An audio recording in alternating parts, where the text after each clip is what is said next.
Welcome to this edition of our series on narcissistic behavior. Today, we'll be discussing how covert narcissists are skilled manipulators who disguise their true nature behind a facade of subtlety and charm. Let's dive into the first 5 behaviors that define them. Covert narcissists are exceptional at portraying themselves as kind, humble, and empathetic individuals. This ability is often more pronounced in female narcissists, who may exude an aura of sweetness and sincerity. They craft a compelling persona that draws people in, masking their true intentions. Their emotional performances are so convincing that even seasoned observers may find it difficult to detect their duplicity. An example of the covert narcissist's art of deception. Imagine meeting someone who seems to embody kindness and humility. They go out of their way to appear empathetic, their voice soft and understanding, their gestures warm and inviting. This is the stagecraft of a covert narcissist, an individual who is a master at creating a facade of sincerity. For instance, a female covert narcissist might present herself as the quintessential good friend, always eager to listen and offer comfort. She may say things like, "I just want you to be happy," or "I'm here for you, no matter what," with such heartfelt conviction that it's nearly impossible to doubt her intentions. At a glance, she appears selfless, even angelic. But behind the scenes, her motives are far from pure.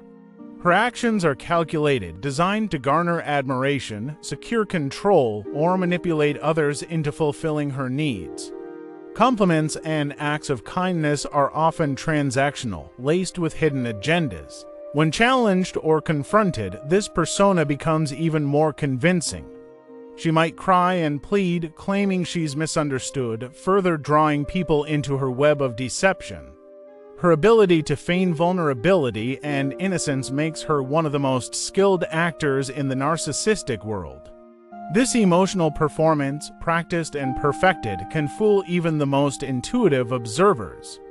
It's a stark reminder that not all narcissists are loud and boastful.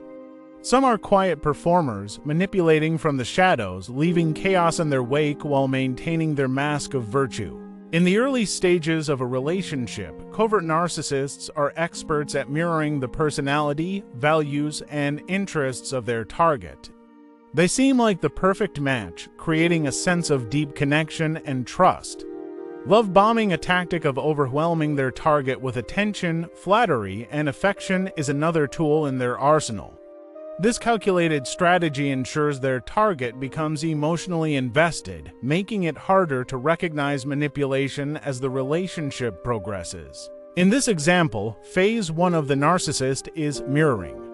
Over the next few weeks, James becomes Anna's constant companion during group hikes. He listens intently as she talks about her love for nature, her passion for volunteering, and her favorite books. Somehow, James shares the same interests. "Anna, I've always wanted to hike the Appalachian Trail. It's a bucket list dream for me."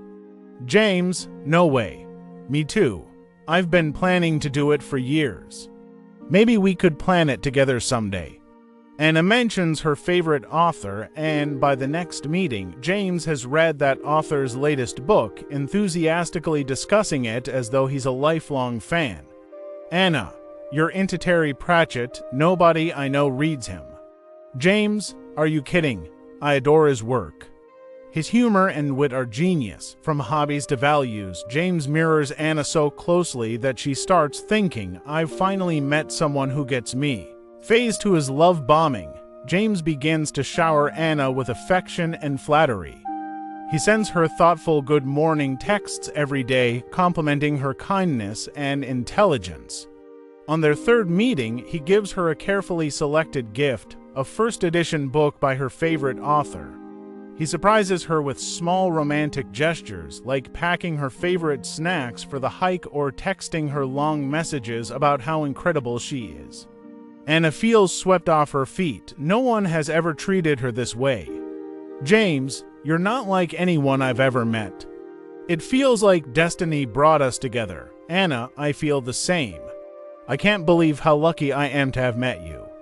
James becomes Anna's biggest cheerleader, always telling her how amazing she is, how perfect they are together, and how he's never felt this way before. Anna starts to feel like she's found the one. The result of this manipulation is, through mirroring, James has crafted a version of himself that perfectly aligns with Anna's ideal partner. By love bombing, he's created an emotional high, fostering deep trust and attachment. The relationship seems too good to be true because it is. Eventually, James begins to reveal his true colors. He starts subtly undermining Anna's confidence or withdrawing affection, leaving her confused and desperate to regain the connection they once shared. The cycle of narcissistic manipulation begins. This combination of mirroring and love bombing is what makes covert narcissists so effective in establishing control early in relationships. Lying comes as naturally as breathing to covert narcissists. Their lies are smooth, calculated, and delivered with such conviction that they rarely raise suspicion. One of their most chilling abilities is crying on command, which they use to evoke sympathy and manipulate situations to their advantage. This calculated emotional display can make even the most skeptical individual believe in their fabricated narratives. As an example, imagine Sarah, a covert narcissist who works in a corporate office. She is being confronted by her manager, James, about a project deadline she missed. Instead of admitting she procrastinated and spent most of her time socializing during work hours, Sarah smoothly fabricates a story. She lowers her voice, her eyes glistening with tears that seem heartbreakingly genuine, and says, "I've been trying so hard, James, but my mother's been in and out of the hospital this month. I didn't want to burden anyone with my problems, but I've been running to appointments and taking care of her all on my own. I guess it caught up with me and I fell behind. I'm so sorry. This is not like me at all."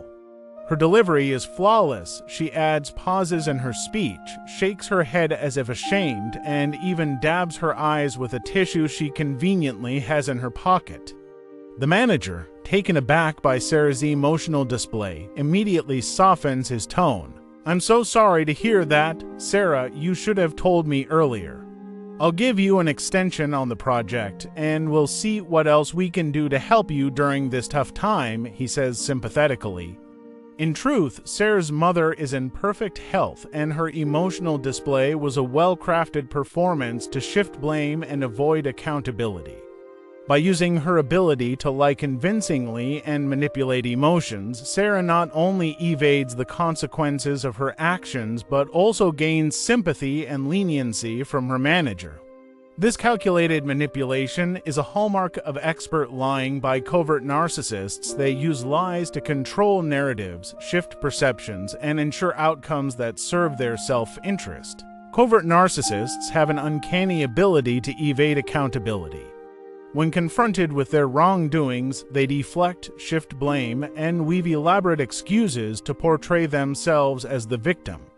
They are relentless in telling their version of reality to anyone willing to listen. This behavior is especially damaging in family dynamics, where they may alienate children from a targeted spouse or co-workers from a specific colleague. Their manipulation often leaves others questioning the truth and siding with the narcissist's carefully crafted narrative. Example of a covert narcissist as a master of deflection and playing the victim. Emily, a covert narcissist, is married to Mark. Over time, Emily has been subtly undermining Mark's confidence by belittling him in private and blaming him for their marital struggles. One evening, Mark finally confronts her, saying, "Emily, you've been constantly putting me down and making me feel like nothing I do is good enough. It's hurting me and it's hurting our relationship."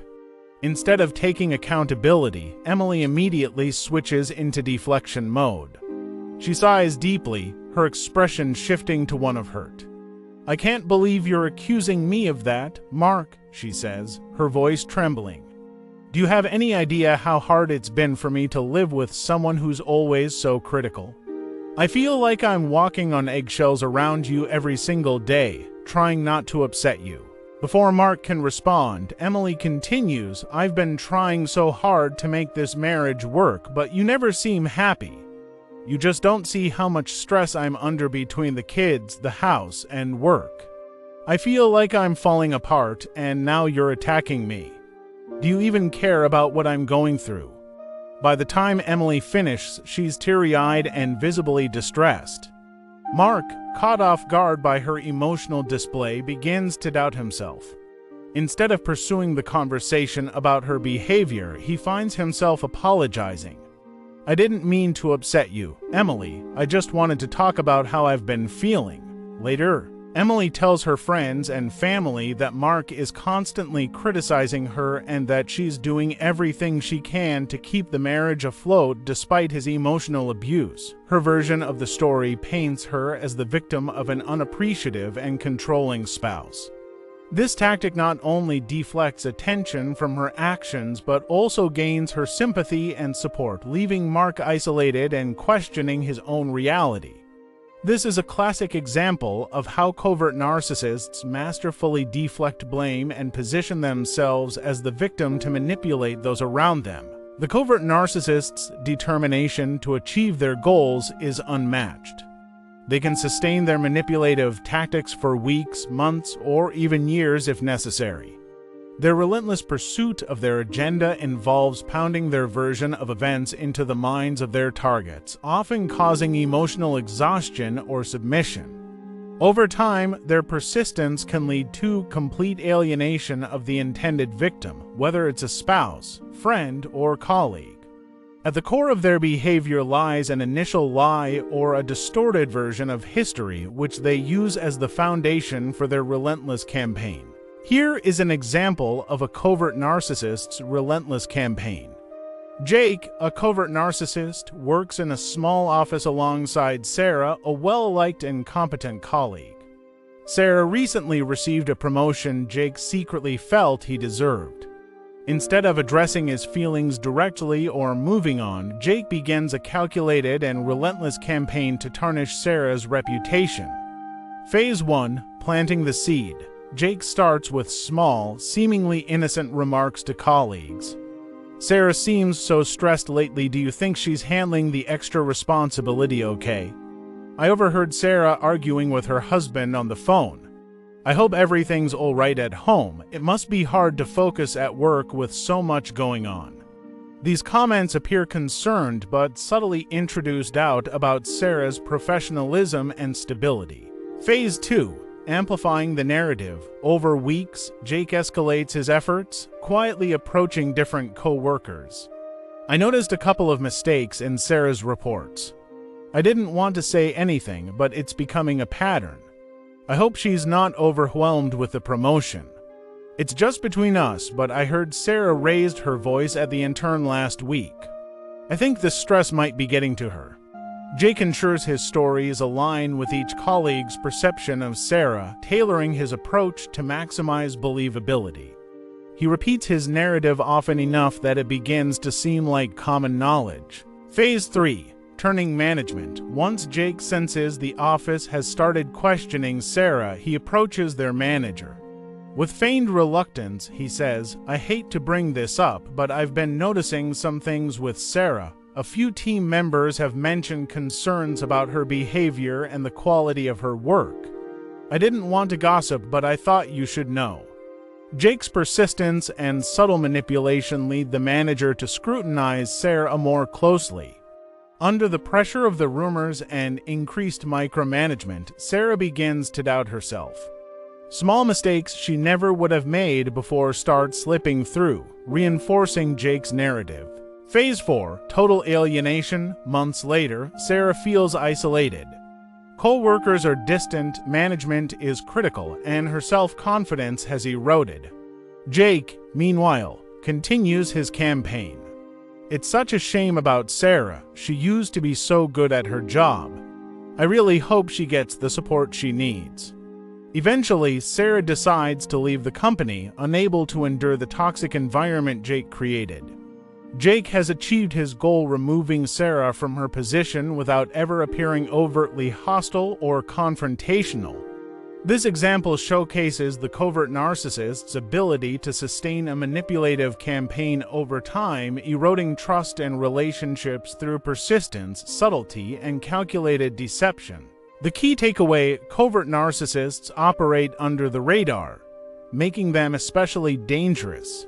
Their behaviors are carefully calculated, designed to manipulate, control, and alienate their targets. Recognizing these traits is crucial to protecting yourself and others from their influence. Always stay vigilant, trust your instincts, and seek support if you find yourself entangled with someone exhibiting these behaviors. In conclusion, in our next edition, we will conclude our list of behaviors of a covert narcissist.